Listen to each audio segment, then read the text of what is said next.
Hi gamers. I got a bunch of games here that I'm gonna show you. Some of the games I've bought recently. But first a couple of donations. I gotta mention these from Mr. Fall here in Finland. I got a turquoise Game Boy Color. Actually this is the third differently colored Game Boy Color I have. I hope that this doesn't mean that I have to start collecting them all. Well, 3 is a nice start, I guess, thanks to Mr. Fall. And then from Australia, from Mr. Eddie Lupe, I got 2 games, Crush for the PSP, and brilliantly Star Fox Assault for the GameCube. I actually didn't have this before, so this was a big minus in my collection, and now I have it. A great game, have to say. It's not the best game in the series, not by far, but still quite enjoyable. So thanks to Mr. Eddie Lupe. And finally here, well, not so much as a donation, but actually a Christmas present from TV and Lust. I got Castle of Shikigami 3 for the Wii. Craig knew that I needed one of these, and I guess he bought one from himself as well. So it's all good. Thanks to you, Craig. And sorry I opened up the Christmas wrapping. It was beautifully wrapped, so thank you for that as well. Then after getting so pumped up with Mario's, after Super Mario All-Stars on the Wii, I just had to get Super Mario Deluxe for the Game Boy Color. This is quite an interesting version of the game.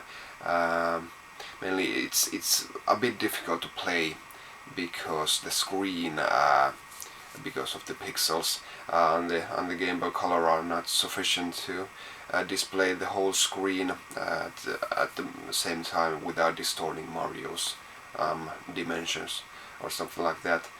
The screen, there is some movement. You don't see this full screen there. Some movement up and down, so it's a bit difficult. You really have to know where you're jumping into, because you don't necessarily see the floor. So it's you know, only for hardcore Mario fans, I guess. Actually, I didn't know it before I looked into it, but this actually has the lost levels as an unlockable.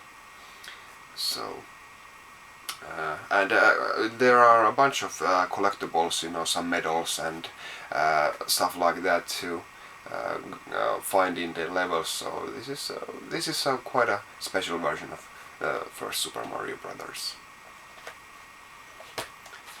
And for the PlayStation 1 I got Castlevania Chronicles. You know, can't have too much 2D Castlevania action.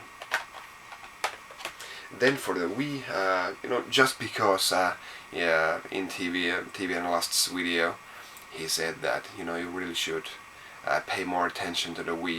You know, I know that I do give it the attention it deserves, but still I just couldn't help but go and get some cheap used games for the Wii. And well, actually these first 2 are our US versions. We got Endless Ocean here, and Ella Bits, known as Ella Ds here in Europe. These are, well, I guess now I have 4 North American Wii games. I don't have a US Wii. I do have one at the office, so I can play these games. But I guess somewhere down the line I have to get a US Wii myself. Also for the Wii we got a new Play Control, Mario Power Tennis, originally on the GameCube. This isn't as inspired as the rest of the new Play Control games. The Pikmin 1 and 2 are really essential games, especially if you missed them on the GameCube. And I think the control works better on the Wii. Whereas the 4th game in the series, Donkey Kong Jungle Beat, is actually really a different game than on the GameCube, where you played it with the bashing the bongos. And here it's, you know, it's a real platformer game here on the Wii. And well, this is a bit embarrassing for me. I know some of you might be shocked, but I just got one game. I did get it before the end of the year last year, so it didn't get that far from the original release. But I just got a Red Dead Redemption limited edition, of course, which has the cardboard slip cover and some DLC included. And I simply didn't have the time then. And when it slipped a month away from the release, I thought that I'm not gonna buy it now. I'll just wait for the price to drop. And actually, it really took this long for me to find it for a decent price. So here it is. Didn't have time to play it before. I do now, and really looking forward to it. I'm not gonna argue, but many people have said that this is the best game of last year, and I'm sure I'll enjoy this immensely. And then some older stuff. I kept raiding the GameStop, PlayStation 2, GameCube and Xbox One shelves. First for the PlayStation 2, Mega Man X8, which completes my Mega Man X collection. I have them all for the Super Nintendo, PlayStation 1 and the 2 games for the PlayStation 2. The PlayStation 2 games are not nearly as good as the first 6, out of which the first 3 are the best in my opinion. But gotta have this still. For about €5. How can you resist it? Also for €5 I got Astro Boy. This was released, produced by Sega. At the same time they made an Astro Boy game for the Game Boy Advance, developed by Treasure, and this is made by Sonic Team. Actually hadn't tried this before, but it looks pretty interesting. Interesting mechanics for a battle game. Also for the PlayStation 2, Ecco the Dolphin, Defender of the Future.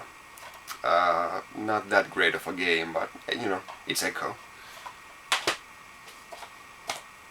Then for the GameCube and Xbox, the first Xbox, these were buy 3, pay 2. We got from the GameCube Egomania. Not one of the more famous games, I'm sure, but I just got a weak spot for quirky puzzle games, so I had to snatch this up. And Beyond Good and Evil for the GameCube.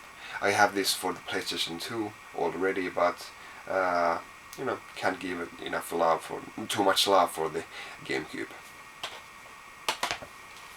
Then for the first Xbox, again the third time I'm mentioning TV at last here, but I had to get Deus Ex Invisible War, because Craig said so nice things about it.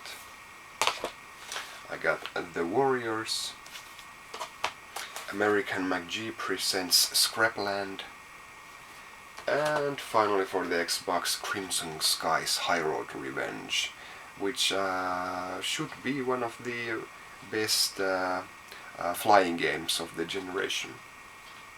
Also says best Xbox Live game, said by IGN in 2003. So this was one of the headline games for the live service in those days.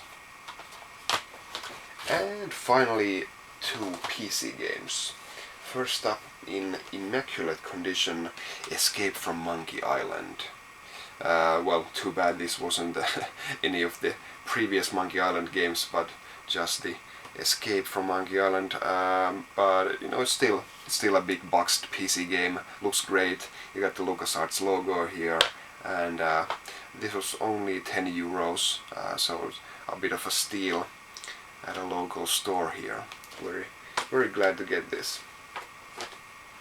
And finally here we have World of Warcraft Cataclysm Collector's Edition. I have the previous 2 expansion sets as well, also in Collector's Edition form and also sealed. I don't play the game, but I appreciate what it means in the gaming world, and the Collector's Editions are some of the coolest editions there are around. This one is packed with stuff soundtrack, DVD, mousepad, gaming cards, book, and then some in-game content as well. So I'm gonna keep this sealed for sure, as well as the previous two expansions, and hoping that they will rise in value steadily over the years. Too bad I don't have the original World of Warcraft game in collector's edition form. It was also a similar package was produced for that as well, but I guess those go for maybe $1,000 opened. don't even know what a sealed game would go for, but those are rare. The expansions not so much, but still, money in the bank, I guess. Thank you for watching this video. I'll see you next time. Bye.